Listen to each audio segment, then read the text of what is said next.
ओम श्री गणेशाय नमः। मित्रों, आपके और आपके परिवार पर भगवान गणेश जी की कृपा सदैव बनी रहे। आज हम भगवान गणेश जी की कथाओं का श्रवण करेंगे। पहली कथा अनुसार एक समय की बात है कि विष्णु भगवान का विवाह लक्ष्मी जी के साथ निश्चित हो गया। विवाह की तैयारी होने लगी। सभी देवताओं को निमंत्रण भेजे गए, परंतु गणेश जी को निमंत्रण नहीं दिया। कारण जो भी रहा हो, अब भगवान विष्णु की बारात के जाने का समय आ गया। सभी देवता अपनी पत्नियों के साथ विवाह समारोह में आ गए। उन सब ने देखा कि गणेश जी कहीं दिखाई नहीं दे रहे हैं। तब वे आपस में चर्चा करने लगे कि क्या गणेश जी को नहीं न्योता है या स्वयं गणेश जी नहीं आए हैं। सभी को इस बात पर आश्चर्य होने लगा। तभी सबने विचार किया कि विष्णु भगवान से ही इसका कारण पूछा जाए। विष्णु भगवान के पूछने पर उन्होंने कहा कि हमने गणेश जी के पिता भोलेनाथ महादेव को न्योता भेजा है। यदि गणेश जी उनके पिता के साथ आना चाहते तो आ जाते। अलग से न्योता देने की कोई आवश्यकता भी नहीं थी। दूसरी बात यह है कि उनको 1.25 मन मूंग, 1.25 मन चावल, 1.25 मन घी और 1.25 मन लड्डू का भोजन दिन भर में चाहिए। यदि गणेश जी नहीं आएंगे तो कोई बात नहीं। दूसरे के घर जाकर इतना सारा खाना पीना अच्छा भी नहीं लगता। इतनी वार्ता कर ही रहे थे कि किसी एक ने सुझाव दिया, यदि गणेश जी आ भी जाएं तो उनको द्वार पर बनाकर बैठा देंगे कि आप घर का ध्यान रखना। आप तो चूहे पर बैठकर धीरे धीरे चलोगे तो बारात से पीछे रह जाओगे। यह सुझाव भी सबको पसंद आ गया, तो विष्णु भगवान ने भी अपनी सहमति दे दी। होना क्या था, इतने में गणेश जी वहां आ पहुंचे और उन्हें समझा बुझाकर घर की रखवाली करने बैठा दिया। बारात चल दी। तब नारद जी ने देखा कि गणेश जी तो दरवाजे पर ही बैठे हुए हैं, तो वे गणेश जी के पास गए और रुकने का कारण पूछा। गणेश जी कहने लगे कि विष्णु भगवान ने मेरा बहुत अपमान किया है। नारद जी ने कहा कि आप अपनी मूषक सेना को आगे भेज दें तो वह रास्ता खोद देगी, जिससे उनके वाहन धरती में धंस जाएंगे। तब आपको सम्मान पूर्वक बुलाना पड़ेगा। अब तो गणेश जी ने अपनी मूषक सेना आगे भेज दी और मूषक सेना ने जमीन पौली कर दी। जब बारात वहां से निकली तो रथों के पहिए धरती में धंस गए। लाख कोशिश करें परंतु पहिए तो नहीं निकले। सभी ने अपने अपने उपाय किए, परंतु पहिए तो नहीं निकले, बल्कि जगह जगह से टूट गए। किसी की समझ में नहीं आ रहा था कि अब क्या किया जाए। तब तो नारद जी ने कहा कि आप लोगों ने गणेश जी का अपमान करके अच्छा नहीं किया। यदि उन्हें मनाकर लाया जाए तो आपका कार्य सिद्ध हो सकता है और यह संकट टल सकता है। शंकर भगवान ने अपने दूत नंदी को भेजा और वो गणेश जी को लेकर आए। गणेश जी का आदर सम्मान के साथ पूजन किया। तब कहीं रथ के पहिए निकले। अब रथ के पहिए निकल तो गए, परंतु वे टूट फूट गए, तो उन्हें सुधारे कौन। पास के खेत में खाती काम कर रहा था। उसे बुलाया गया। खाती अपना कार्य करने के पहले श्री गणेशाय नमः कहकर गणेश जी की वंदना मन ही मन में करने लगा। देखते ही देखते खाती ने सभी पहियों को ठीक कर दिया। तब खाती कहने लगा कि हे देवताओं, आपने सर्वप्रथम गणेश जी को नहीं मनाया होगा और ना ही उनका पूजन किया होगा, इसलिए तो आपके साथ यह संकट आया है। हम तो मूर्ख अज्ञानी हैं, फिर भी पहले गणेश जी को पूजते हैं, उनका ध्यान करते हैं। आप लोग तो देवतागण हैं, फिर भी आप गणेश जी को कैसे भूल गए।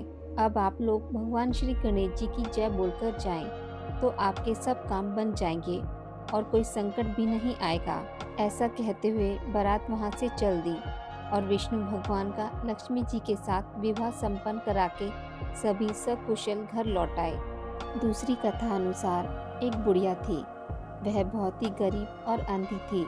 उसके एक बेटा और एक बहू थे। वह बुढ़िया सदैव गणेश जी की पूजा किया करती थी। एक दिन गणेश जी प्रकट होकर उस बुढ़िया से बोले, बुढ़िया माँ, तू जो चाहे सो मांग ले। बुढ़िया बोली, मुझे तो मांगना नहीं आता, कैसे और क्या मांगूं। तब गणेश जी बोले, अपने बेटे बहू से पूछकर मांग ले। तब बुढ़िया अपने बेटे बहू से कहा, गणेश जी कहते हैं तू कुछ मांग ले, बता मैं क्या मांगूं? पुत्र ने कहा, माँ तू धन मांग ले। बहू से पूछा तो बहू ने कहा, नाती मांग ले। तब बुढ़िया ने सोचा कि ये तो अपने अपने मतलब की बात कह रहे हैं। अतः बुढ़िया ने अपनी पड़ोसिनों से पूछा तो उन्होंने कहा, बुढ़िया तू तो थोड़े दिन जिएगी, क्यों तू धन मांगे और क्यों तू नाती मांगे? तू तो अपनी आंखों की रोशनी मांग ले, जिससे तेरी जिंदगी आराम से कट जाए। सभी लोगों से बात करने के बाद बुढ़िया माई गन्नी जी से बोली, यदि आप प्रसन्न हैं तो मुझे 9 करोड़ की माया दे, निरोगी काया दे, अमर सुहाग दे और अंत में मोक्ष दे। यह सुनकर तब गणेश जी बोले, बुढ़िया माँ तूने तो हमें ठग लिया, फिर भी जो तुमने मांगा है वचन के अनुसार सब तुझे मिलेगा। और यह कहकर गणेश जी अंतर ध्यान हो गए। उधर बुढ़िया माँ ने जो कुछ मांगा वह सब कुछ मिल गया। गणेश जी महाराज, जैसे आपने बुढ़िया माँ को सब कुछ दिया वैसे सबको देना। तीसरी कथा अनुसार एक गांव में एक विधवा अपनी बहू के साथ रहती थी। उसकी बहू मंद बुद्धि थी, जो अपनी भूख बर्दाश्त नहीं कर पाती थी और हमेशा खाने के लिए उतारू रहती थी।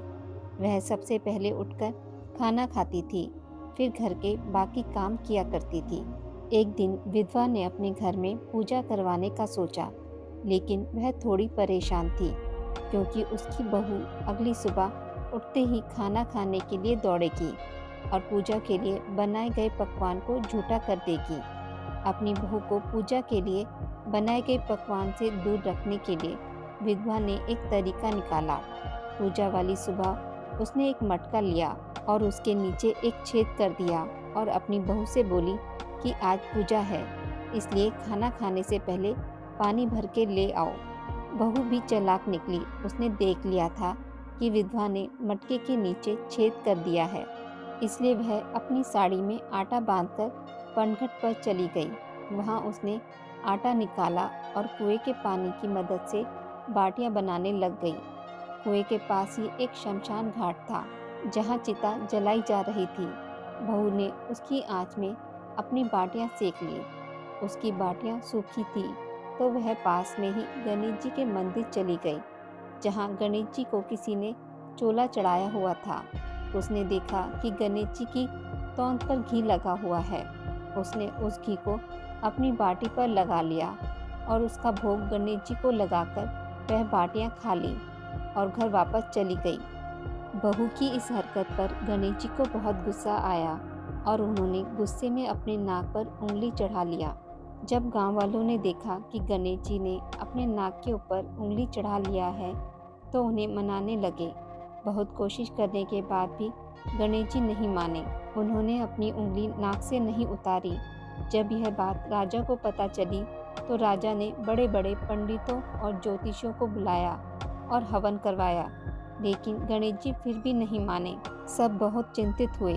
राजा ने पूरे गांव में यह ऐलान करवा दिया कि जो भी इंसान गणेश जी की नाक पर से उंगली हटाने में सफल होगा उसे इनाम के तौर पर 5 गांव दिए जाएंगे।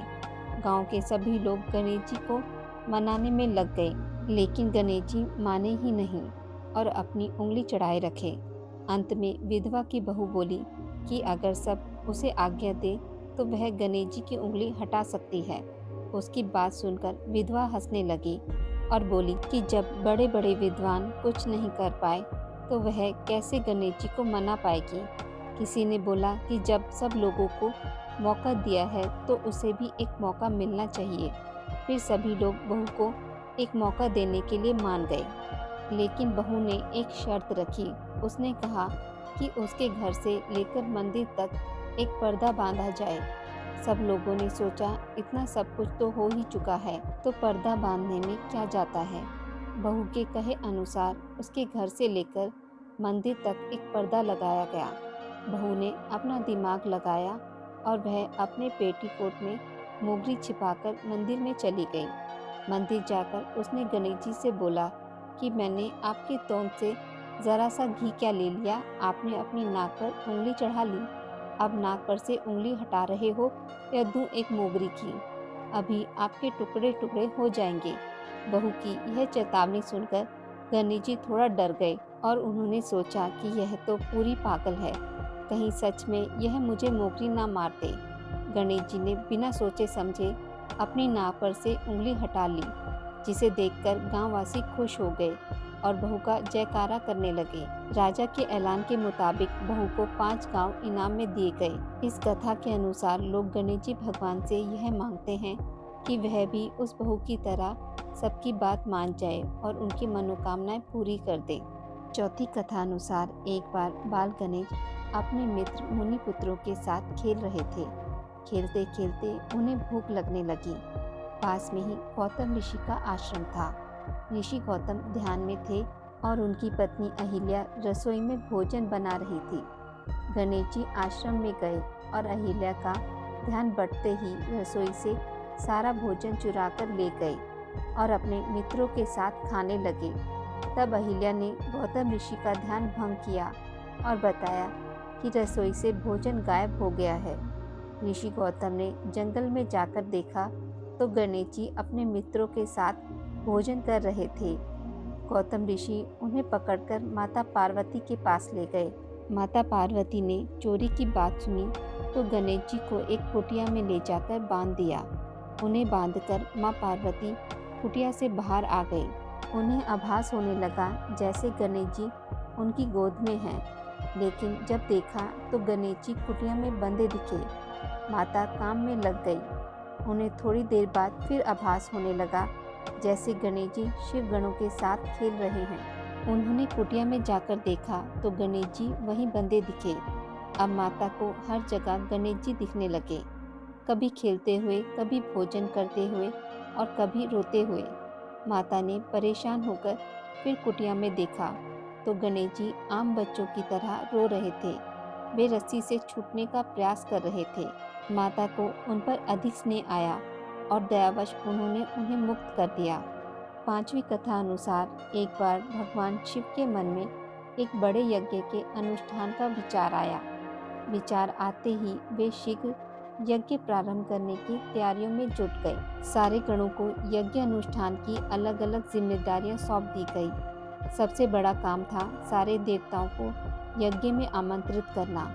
आमंत्रण भेजने के लिए पात्र व्यक्ति का चुनाव किया जाना था, जो समय रहते सभी लोकों में जाकर वहां के देवताओं को ससम्मान निमंत्रण दे आए। ऐसे में किसी ऐसे व्यक्ति का चयन किया जाना था जो तेजी से जाकर ये काम कर दे।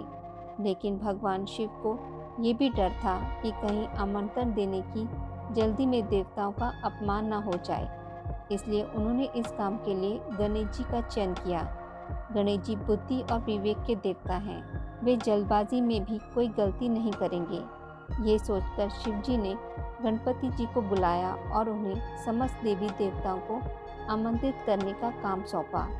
गणेश जी ने इस काम को सहर्ष स्वीकार किया, लेकिन उनके साथ समस्या यह थी कि उनका वाहन चूहा था, जो बहुत तेजी से चल नहीं सकता था। गणेश जी ने काफी देर तक चिंतन किया कि किस तरह सभी लोकों में जाकर आदर पूर्वक सारे देवताओं को यज्ञ में शामिल होने का आमंत्रण दिया जाए। बहुत विचार के बाद उन्होंने सारे आमंत्रण पत्र उठाए और पूजन सामग्री लेकर ध्यान में शिव जी के सामने बैठ गए। गणेश जी ने विचार किया कि यह तो सत्य है कि सारे देवताओं का वास भगवान शिव में है। उनको प्रसन्न किया तो सारे देवता प्रसन्न हो जाएंगे।